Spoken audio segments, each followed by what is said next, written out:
Hello and welcome. Today we have something a bit different for you. Instead of our regular car review videos, we've decided to invite a guest to discuss some interesting topics about the Chinese car market. The guest in question is the one and only Elliot Richards, another Chinese-based automotive reviewer.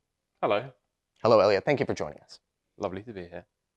Elliot, our topic for this video is Chinese EVs that are being sold in the European market starting this year, either going to be sold in 2021 or already there. So first of all, let's list them. Right, so we've got MG, because they're already there. Put a pin in that, because I want to know whether you think MG is a Chinese brand. Okay, I guess we'll come back to that. Okay, next. Xiaopeng, yeah, Xiaopeng is there already in Norway with the G3. Xpeng, Xiaopeng is the Chinese name, yes. Neo are opening in Norway this year, later this year. Starting with the ES8. Correct. BYD also going to Norway. Yep, with the Tang. Yeah, later this year. And then you've got iWays with the U5, which is already in Europe. Correct. Belgium and I think Italy soon.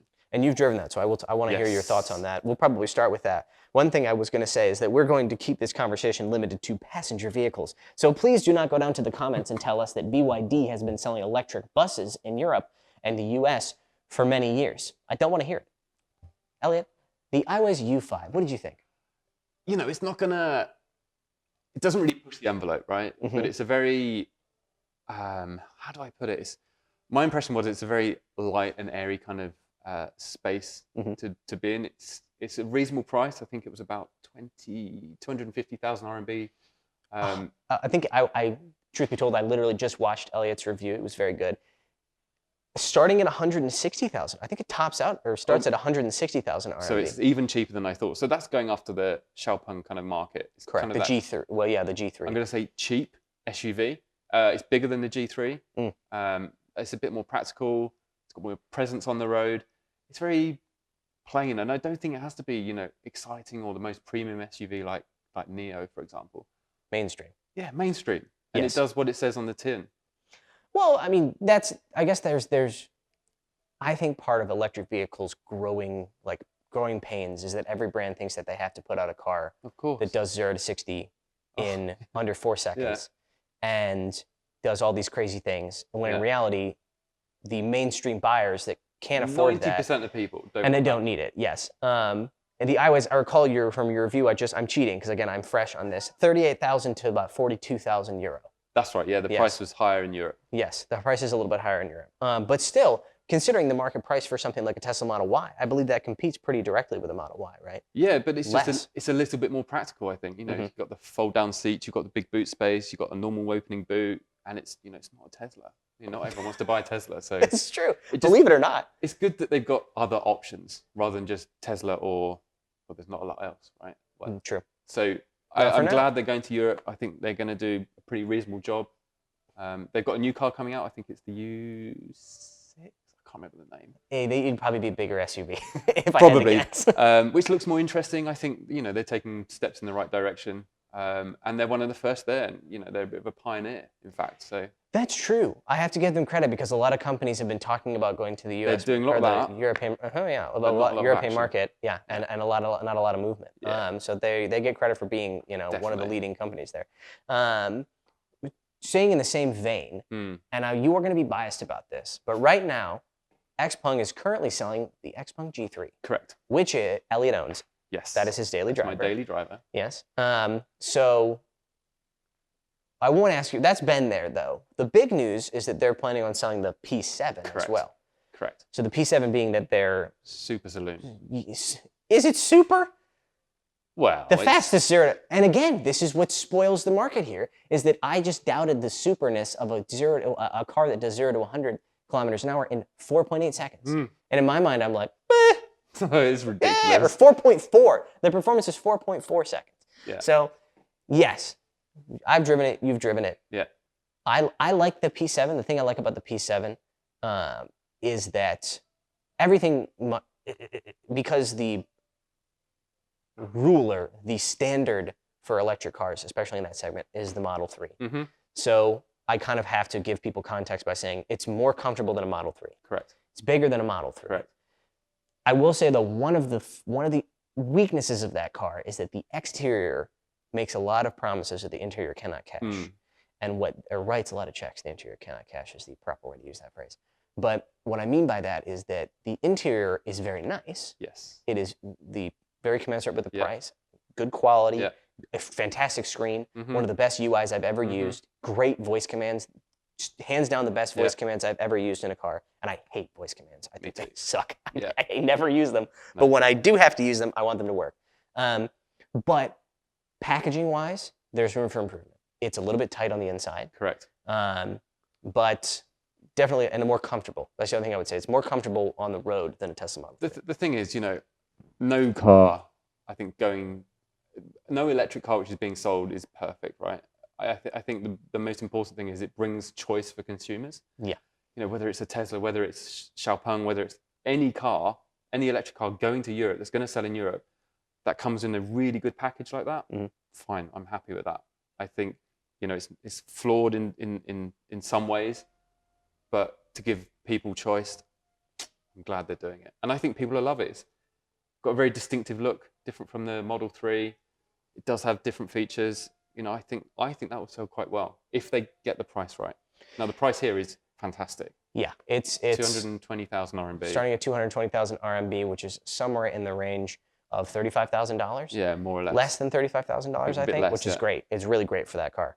The last thing I will say is that they openly admit that the headlights are inspired by Star Wars lightsabers. And that is awesome. That is awesome. And I met the lighting designer, actually, of that car, and he said, we can do Night Rider, you can do anything you want.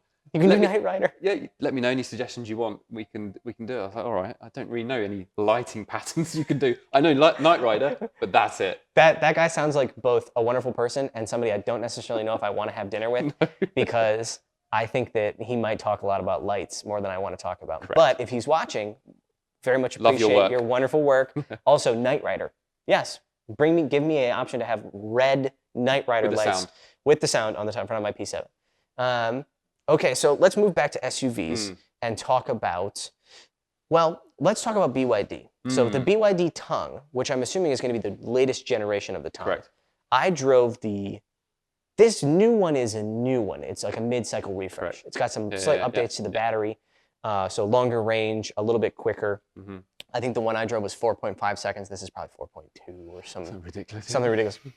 Because that thing is huge, man. That's a big car. It's very big, but I mean, I want to say more than it's just big. It's what BYD have done is made a really good package, and BYD know how to make a car at a great price. Yes. The tech works. The interior on the Tang, I think, is great. Yes. Some of the old BYD interiors were not great. I'm just going to leave it there. Yes. But they have got everything right with the BYD. It's a massive car, massive wheels, Brembo brakes. It's exciting. It looks aggressive. It's practical. I really like the BYD Tang. I don't know how that'll go down in the European market, which likes kind of smaller cars, more city-friendly cars. Yeah. I don't know. I liked the Tang. The previous generation, and I've heard there've been some improvements. My complaints about the other one, or the last generation, were, as your packaging was great, interior for the price is really great. It's got that screen that can go from a portrait to a landscape orientation. Yeah. A thing that borders on useless, but it's still pretty fun to talk about. And my only complaints were on I think this compared the steering to the steering feel to that of like an 80s video game, like an arcade cabinet. Not great, but I hope they've improved that. And then the ride suffered slightly, but that was because it was wearing, at the time, I think it was 22-inch wheels. 22-inch wheels, yeah. 22-inch freak monster wheels. They look amazing. They look great. But not good for an EV, really. No. They probably lose like 50 kilometers of range. That car needs wheeling-sized wheels. Oh, so 12s? 12-inch wheels. Yeah, baby. The Wuling Fighting video just came out. The Wuling Fighting pickup, they upgraded to 14s. So maybe we can do that as a middle ground. So that actually is interesting you said that. You said something about how the Tang you're afraid it might not work with a European market because it's so big, which brings us conveniently to the Neo ES8. Yeah, now that's a big car. That is a big car. Now, I've driven the EC6, which is the coupe SUV version of the ES6. Yes. The smaller one. And that itself is not a small car. The ES6, not a small car. The ES8, I haven't driven, but the first thing everybody tells me is it's huge. It is. They're all on the same platform though, so they're all practically the same size, really. Just extended wheelbase versions. Yeah, exactly.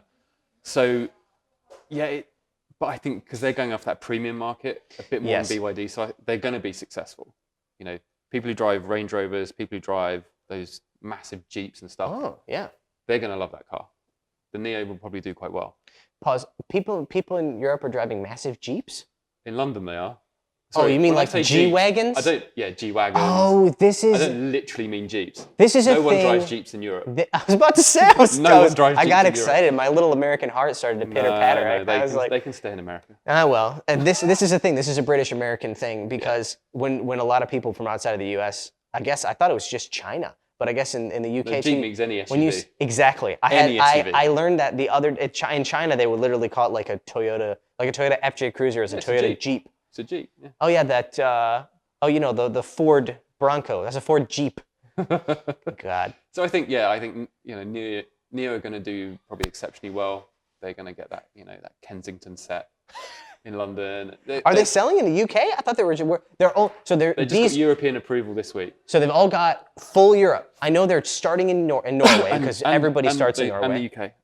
And the UK. Well, I'm counting the UK and Europe. I think. Well, yes, we can. They're going to sell in the UK.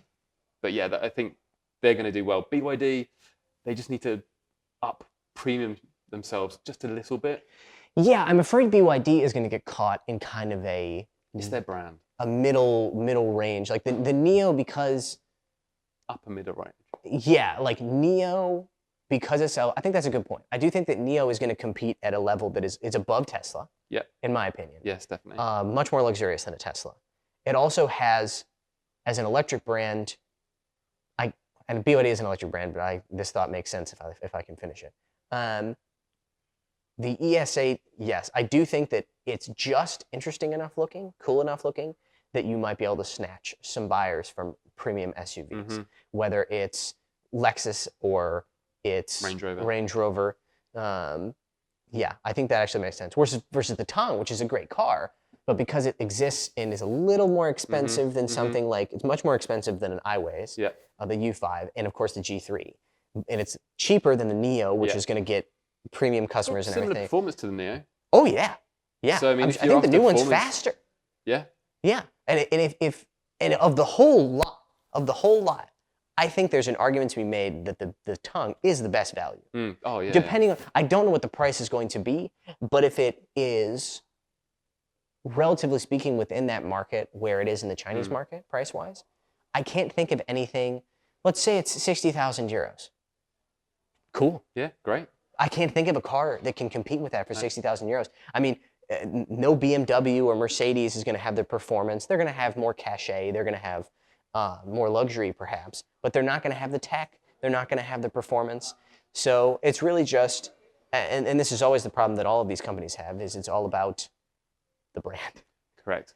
And so will people remember that the bus they rode in to work for so many years before they got ready to buy a car was a BYD? Let's hope they don't. Let's hope they don't. All right, so finally, I guess we kind of touched on this, but what do you think is the one that's going to be? Do we have an idea? And let's say successful in its own segment. We can't say because a P7 might sell more than an ES8, but the P7 is cheaper. Something like that. I want to start off by answering by saying I hope they're all successful. Sure. Because I don't care what electric car you drive, as long as it's electric and not petrol. Really, I think as we're moving forwards, what I think will be the most successful out of that bunch, I think Xiaopeng have got that kind of that, I don't want to say lower end of the market, but the cheaper end of EVs. Yeah. And I think if they can capitalize on that, they're onto a winner. And I think the iWay can probably tag onto that. I honestly think Neo is probably going to have the best success because they've got the service, it's the whole pack. It's not just a car. It's the service, the Neo Power. It's the buying experience. It's the Neo Show. They have everything. It's a completely different experience from any other automotive maker. I was eating dinner with somebody from Neo because we're at this Neo event today, And I asked them specifically, are you going to use the same service model, provide the same services that you do in China, in Europe? And they said, yes. It's very important to us. And for those of you that don't know, the thing that separates NIO, and this is something I didn't get to talk about in my review of the EC6, I wish I'd had more time, is that NIO prides themselves on having one of the best services. Think about Lexus and how Lexus's reputation, at least in the US, is an amazing dealership experience. NIO is way beyond that. The convenience that they bring to, I feel like I'm not trying to sell NIOs here. This is genuinely just the truth. The ownership experience is extremely convenient because they will do things like if your car needs to be charged, they will come to you with a generator and they will charge your car. When it needs servicing, of course, they'll do the classic thing where they'll come and pick it up from you. Everyone I've ever talked to that's owned a NIO, when they're like, well, if I have any problem, I call, and they're great. They either come straight to you or they're really helpful or whatever. So that I think could be something that, you know who doesn't do that, as far as I know? Range Rover. Range Rover, not known. And I think the one last thing they have is the battery swapping.